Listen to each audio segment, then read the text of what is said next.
is the best book about hadith until now, and is still considered the correct book of Bukhari. Why don't change the name? Change the name, call it the wrong book of Bukhari.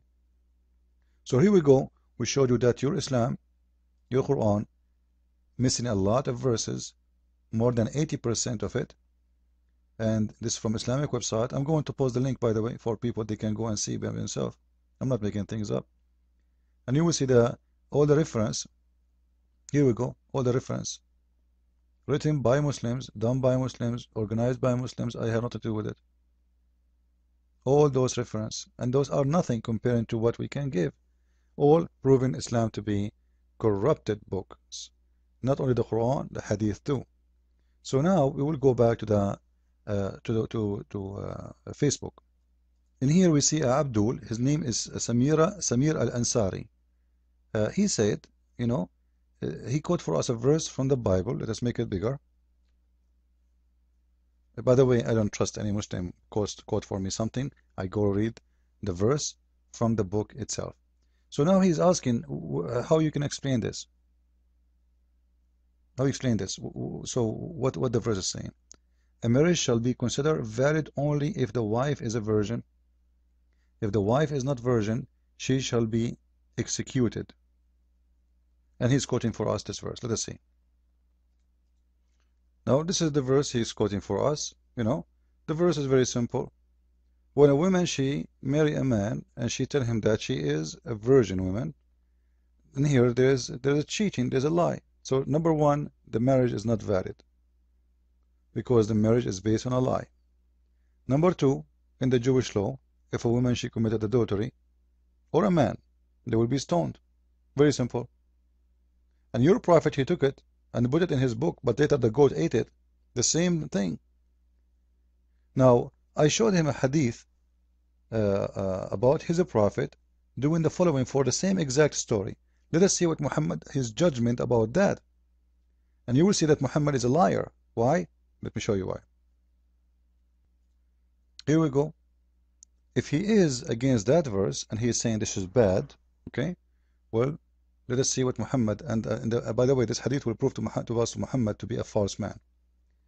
Because as long Muhammad, if you remember, there's a chapter in the Quran where it says that the Jewish, they change the location of the verses or the words from their location. That is about stoning to death, supposed story. And the Jewish, they don't make a difference, by the way, if the woman, she is married or not.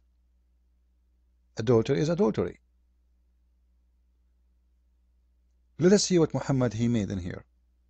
A man came to Muhammad. Let us make it in red. A man from Al-Ansar called Basara said, I married a virgin woman in her veil. So suppose she's what? She's virgin. When I entered upon her, I found her pregnant. I mentioned this to the Prophet. The Prophet, Allah pray on him and salute him, said, she will get the dower for you made her vagina lawful. Here we go. Muslim women in Islam. You see, look how rude Muhammad he said. I don't like to use dirty words, but I will make it in a different way. The word, it's P-U-S-S-Y. You know what I'm talking about. That's what Muhammad he said. You pay for you did use the P-U-S-S-Y. Like, come on. Like, don't you have can't you say it in a different way? Okay, you pay her dowry and that's it. But what for using her vagina? What for using her vagina? She is a prostitute. Then look at the justice of Muhammad. And regarding the child, he will be your slave. That's amazing.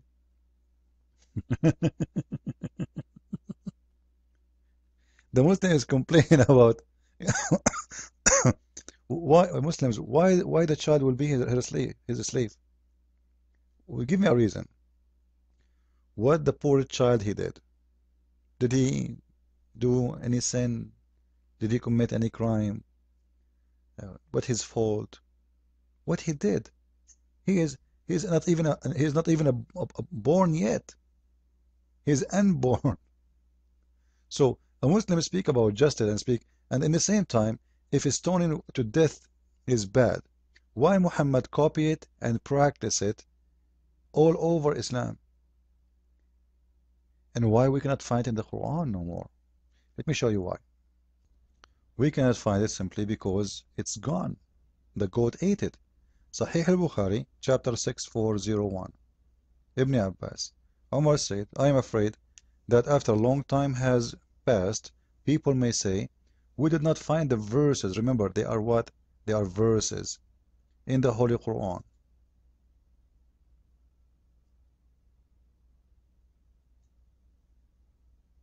Of a rajam, stoning to death in the Quran. And, they will leave the obligation. His worry. Question. As long it's obligation, why Allah did not? This is a very important obligation in Islam. Come on, this is adultery. How come Allah could not protect such an important law? Allah, He made the Muslim remember the chapter about Sulaiman speaking to the ant. What we learn from this? Who needed anyway? Sulaiman speaking to his genie. Who care? Sulaiman flying with a flying carpet. Fairy tale stories. Who needed? But such a law important in Islam is not exist in the Quran no more. Now his complaint about the verse in the Bible, the one is about executing the one who commit adultery. Well, Islam took it and accepted and practiced it, and Muslims until now they practice this. But the funny about Muslims, they do all kind of adultery, but they just change the name. You can do adultery in Islam, but you have just to work it out. Like Muslims, they do muta. Like Sunni, they say we don't do muta no more. Well, if muta is adultery, why Allah allowed it? Chapter 4, verse 24. And Allah never forbid the muta ever. Muhammad, they say Muhammad when he was dying, he said muta is forbidden. Who is Muhammad to allow and forbid? If Allah allowed it, who is more important? But there's a verse in the Quran where Muhammad he said that his God said, whatever I forbid, you forbid, whatever I approve, you approve. So he's God in earth. Muhammad is real God. Now, what Jesus did about stoning to death? Stoning to death was exist because, specifically in the time of Moses, people, the Jewish, always tough people, they are hard to deal with. They are very well known that it's very hard to deal with them. So, this is why they needed a very tough law on them to prevent them from going overboard. As an example, why God, He made a law that no one can do anything in Saturday. What the point? If you think about it, why Saturday exactly, and why it's a must? Because simply the Jewish, there are people who love money. They don't want to stop working. Those people, they love to work 24 hours, 7 days a week, making money. So it have to be made a law which is going to force them to stop, because they are not only abusing themselves, they are abusing their slaves. So you will see the Bible speaking about, you take Saturday, you and your servants. Because now the Jewish guy, he can go and sleep Saturday, but he let the servant work. No, the Bible is so clear. You and your servant, you go and you take it off. So the law was tough on them because they are very tough people. Now, when Jesus say, he came, and people, they came, they were following a woman to stone her. Let us show the story from the beginning. They said to him, teacher, this is woman was caught in adultery in a very act. Now Moses in the law commanded us that such a case should be stoned. But what do you say? Now, is the teaching of Jesus is different from the teaching of Moses? No, it is not, because the one who gave Moses the words and the law is the same person as talking now. But look what Jesus is saying to them. But Jesus stopped down and wrote on the ground with his finger, as thought he did not hear. So when they continued asking him, raised himself up and said to them, he who is without sin amongst you, let him throw his first stone. He who without sin amongst you, let him throw his first stone.